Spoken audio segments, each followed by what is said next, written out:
I've seen skeletons of Argentinosaurus before, but nothing can prepare you for the sheer immensity of this dinosaur in the flesh.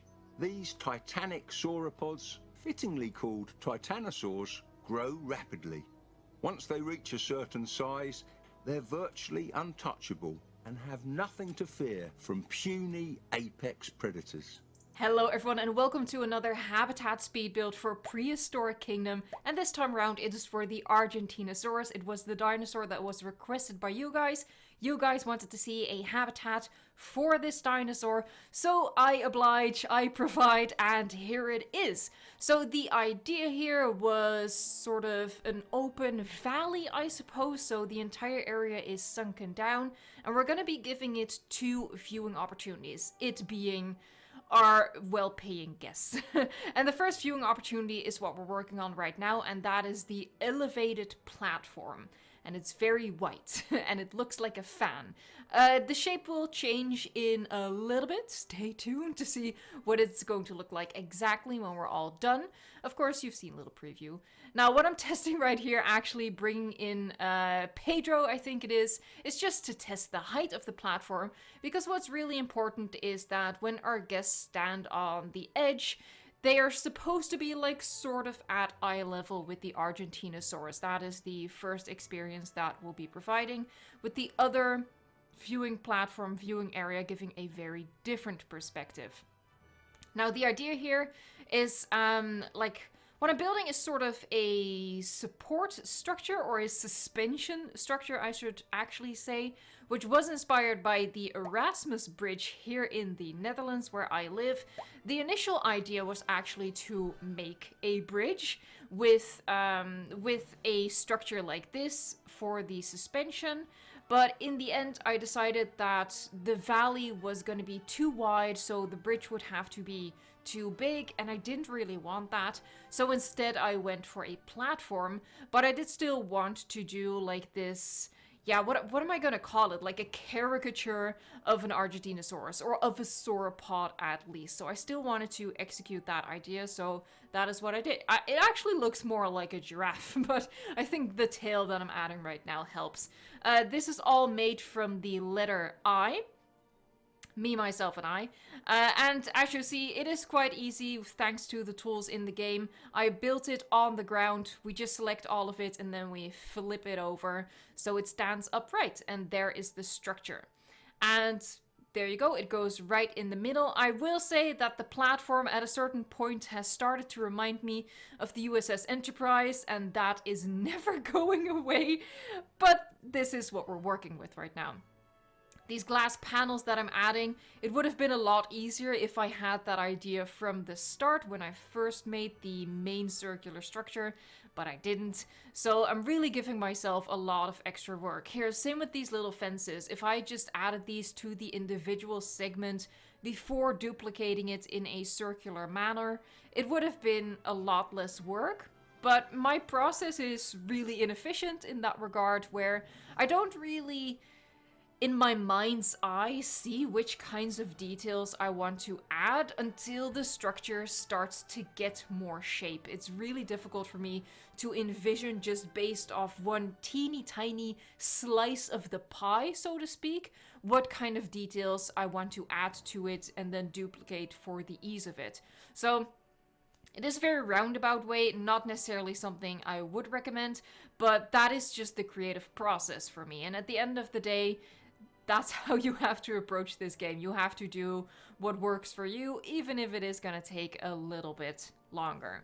So I've added like a wooden framing around the glass, and really what I'm doing is I'm just copying it, duplicating it, and then expanding it to fit, you know, the larger rim of the other side of the glass, and also the very outer rim of the platform itself, just duplicating that same wooden structure. And that is a teeny tiny cheat to compensate for, as discussed before, my inefficient building style. And that is probably something I'm gonna have to work on, something I have to improve. This is probably the right moment to say that this build took me exactly 4 hours, like pretty much to the minute, which is, in the grand scheme of things, kind of long, because it's not a very not a very complicated build, I would say, and at the end of the day, it really is just two structures and like foliage within the exhibit itself. But again, that is just due to how I build things. If you want to recreate this and you just, you know, you do add those details to your singular slice before duplicating them, you could really cut down on that time. And again, of course, I'm not like suggesting that you copy this. You can if you want. What I'm really just hoping is that you see this and you take inspiration from this.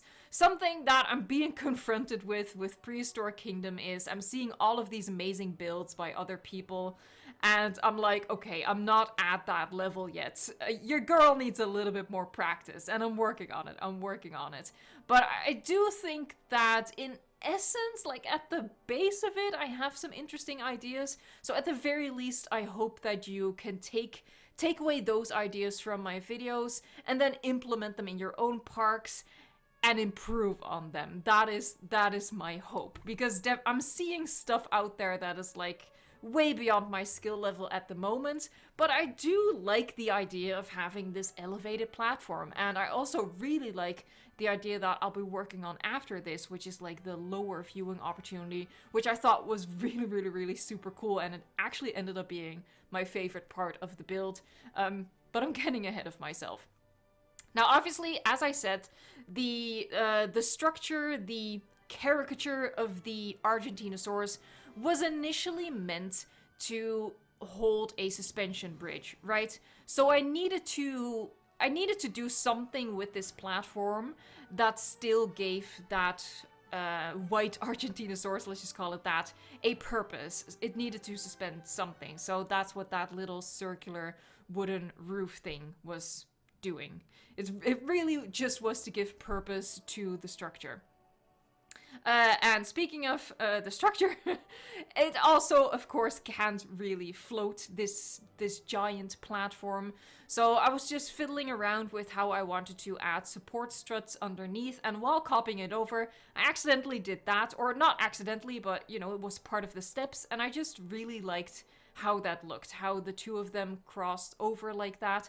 So I thought, you know what, there you go, those will be my support pillars. So I just started copying that over at, you know, set increments, and I think it looks quite nice. And I think you've already seen in the intro, cheeky little intro, but also at the end of the video, of course, I will show what I've built in detail, and I think it looks really pretty from the other side, and that is mostly to do with these pillars. I think they're very elegant. Okay, Bob Ross would call this a happy freaking accident. Well, he wouldn't say freaking, even for that he's too polite, but that is sort of my discovery experience, and really, I have discoveries like that more often. Maybe discoveries is a big word, but you know what I mean. You're just playing around with the pieces and you think to yourself, hey, that's kind of cool.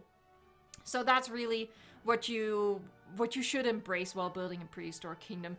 I feel like it is always good to have a reference, but maybe a little bit later on. I feel like if you're just starting out with Prehistoric Kingdom, like myself, it is a little bit more forgiven to just play around with the pieces and see where everything falls, I guess. I think it's a little bit too much pressure to try and recreate like these super detailed references. And yes, that is me owning up to me just being too intimidated to attempt that right now. So right now what I'm building is like this walkway, and it has these wooden arches over it, kind of like at an angle, which I thought made it a little bit more modern. And the inspiration for this was largely, I think there's a very famous, it's not really a tunnel, but it's a path with all of these Japanese arches over it, and that sort of aesthetic I was trying to recreate, but in a sort of modern, blandly aesthetic way. So that's really what I did over there. I'm placing this low to the ground because I think that's a really cool way to experience sauropods. You know, on one hand, you want to be face to face with them, you want to stare them down in the eyeballs, but on the other hand, you want to experience their size and experience how big and how tall they are. And the only way to get that is to put your guests on the ground level, on foot level, so they can look up at these beautiful sauropods. So that's why I added this lower viewing opportunity as well. And what I think was a pretty cool idea is to create a tunnel that leads up to it. Now in the game, you can't really dig a tunnel. The terrain tools are different from, for example, Planet Zoo in that regard. If I recall correctly, you can literally dig tunnels in Planet Zoo. You can't do that in Prehistoric Kingdom yet, maybe? Would be a cool idea. But there is a way around that, and the way around that is with the big ol' rocks. So essentially, I just made a natural roof structure using, at first, just these rocks, just for the ease of it. And then later I added different rocks to, you know, add a little bit of natural variation to it. Because obviously you can tell that this is all just the same rock repeated over and over and over again. So that's a tip. Just for the ease, cover all of it with one rock and here you go. Then just start adding different rocks to break up the monotony of what you just created. So going ham with all of the rocks, here you go. And also I'm adding like little rock details throughout, like on the inside of the quote-unquote tunnel and on the cliff faces as well. But I am leaving a little bit of open space. I don't want to cover every single inch with rocks. We can cover up the empty spots with foliage, and I think that doesn't just look very good, it also saves on a little bit of time, which, you know, as I just admitted, since my overall building style is kind of inefficient, I have to use all of the tricks in the book. So as you can see right here, I'm adding like some touches of rocks on the cliffs, just not the entire cliff. Now, because the walkway, the semicircular walkway is a little bit elevated, it's not exactly ground level, I needed a ramp to go up there. It was a little bit of a struggle to get the angle just right, but I guess in the end it worked. But you can see me like, just imagine the confused math meme, you know, the lady from, I don't know, whatever show she's from. But that was my face right now as I was trying to figure this out and second guessing myself. But I just filled in the gaps in the genome with a bit of wood, and I think it turned out fine. I mean, it works, and at the end of the day, that's all that really matters. It looks fine. So here I thought about adding like support struts under this walkway, but I figured, you know what, I'm gonna be lazy about it. I'm just gonna add rocks around it, so that's exactly what I did. And I did the same trick. I just used the same rock over and over again as to sort of fill it up as a base, and then adding different rocks to again break up that monotony, because it looks kind of weird right now. But in the end, by adding in enough different rocks later on, it looks more natural. But you just make sure that everything, every little opening has been, you know, it has already been covered. I'm being very ineloquent today, or maybe that's just my default state of being, but you know what I mean. Okay, so now we've come to the part where we do need to add some fencing. So the wooden struts are obviously to provide some protection against the sauropods, although we are just gonna pretend that they're so docile that we don't need to worry about like biting incidents. Although when you consider how bitey horses can be, I don't know if that's a clever idea.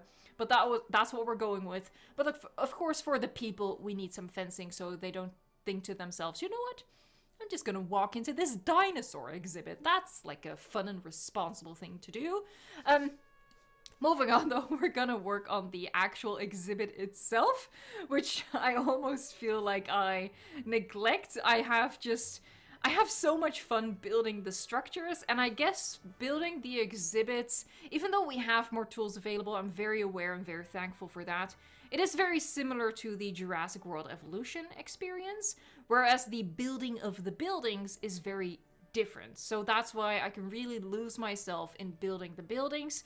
Whereas when it comes to making the enclosures themselves, like making the nature part of it, I'm kind of like just going through the motions of like, yeah, okay, but I kind of want to get to like another building, I want to do something.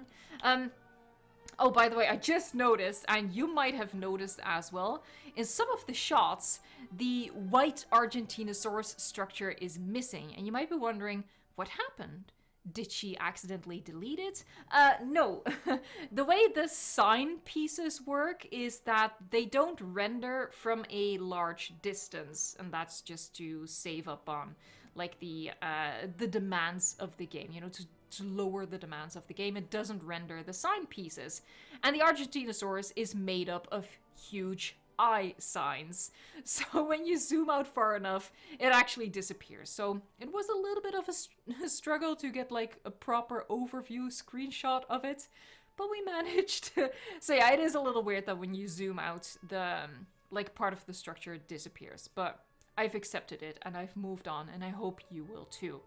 So here I'm just adding a ton of foliage. I added like a pretty decorative pond in the circle, like the inner circle of the walkway.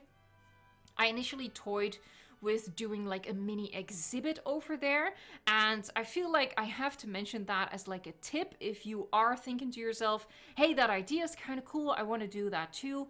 I would give you a tip, like, you know, you could turn the inner circle into an exhibit for a teeny tiny dinosaur. For example, the Proceratops. Why do I always say that? No, it's Protoceratops. I always say Proceratosaurus. Forgive me, please. Forgive me, Father, for I have sinned. But I think it would be really cool if you add, like, you know, a small dinosaur exhibit in there. I do think that for me, the circle turned out a little bit too small for that. So that's why I decided against it. Now, here you see me using one of the prefab buildings, one of the prefab bridges, I should say. And that almost feels like a cardinal sin. You know, speaking of sins, it feels unnatural to be using prefabricated buildings in Prehistoric Kingdom. But I feel like we should normalize this. We should accept this of one another. At this point, this is at the point where I was almost 4 hours in. I didn't feel like building a custom bridge. I also didn't quite trust my own creativity anymore at that point. So I used one of the prefabricated bridges because I did want to finish this build as, you know, from the content creation standpoint of it. You know, if I wasn't a YouTuber, I would have just saved, left it, and come back in, I don't know, 3 weeks, 3 months, however long it takes for inspiration to strike for a specific bridge. But in that case, I really wanted to share this exhibit because I have another exhibit that I'm even more excited to show you. So I just figured, you know what, we'll do this bridge. It matches. It has circular designs. It's cool. By the way, the exhibit that I'm truly excited to show you, like, I'm excited about this one, obviously, but even more so, I'm excited to show you my Smilodon exhibit. It is already finished, it's fully built, and I am, oh my god, I'm gonna sound so obnoxious, but I'm really proud of how it turned out, so I'm so excited to show you. If you don't want to miss out on that, I'm overselling it. I should stop. You know what? It's fine. It's a mediocre Smilodon exhibit, but you're gonna want to see it. So make sure you're subscribed, turn on the notifications, so you will see that when it pops up. I will probably post it fairly soon because, like I said, it is fully built, and I just have to do the voiceover recording, same as what I'm doing right now, just yapping away, really. Now, as I said, we've left some empty space between the rocks to add foliage, and I think it looks really nice, really cozy. It makes me really want to do more of this indoor, tunnely, cavey kind of stuff. So maybe that's like sort of one of the themes that I'm going to be incorporating more into this zoo. And we've arrived at possibly my favorite thing in Prehistoric Kingdom, and that is the lights. I love playing around with lights. They're recolorable, they're fantastic, they make all my wildest dreams come true. I'm a big fan of them. My zoo, my park's probably gonna end up looking like like a circus. Let's call it a festival of lights and keep it positive. But I just really like mixing colors. If you've seen my T-Rex habitat build, you will have already seen what I mean with that. I really like the colored lights to create more atmosphere and more character, really, to any structure that you build. I think it looks super cool. So here in the tunnel, the only downside for me personally is that the lights only come on when it's nighttime, for obvious reasons. But in the tunnel, even during the day, it's kind of dark. So that is something that, it's a minor thing, but it would be cool if they changed that. If they could like add a setting where you can turn on lights permanently. I think that would be really, really, really cool. And we've reached the point where we are actually adding the dinosaurs, our Argentinosaurus. They are absolutely massive, but I love how this looks. They come right up to the platform. They don't clip through the platform, so it works absolutely perfectly. And just imagine standing here and being able to see these sauropods. I think that is pretty dang cool. And here we have the perspective from the lower walkway, where you get that effect, you know, of all of the arches as you walk through it. And here is the exhibit itself. And honestly, the game is doing all of the heavy lifting here. It just looks absolutely gorgeous. The lighting is fantastic. The animals are amazing. It is such a joy to play. I'm so in love with it. I hope you are too, and I hope that you'll want to see more of my content for this game on YouTube. So if you want to see that, please consider subscribing to the channel so I can share more of these builds with you. As said, I will be showing you a Smilodon exhibit build in the next video, so I hope you'll stay tuned for that. Thank you so much for watching, liking, subscribing, and until next time, enjoy the game.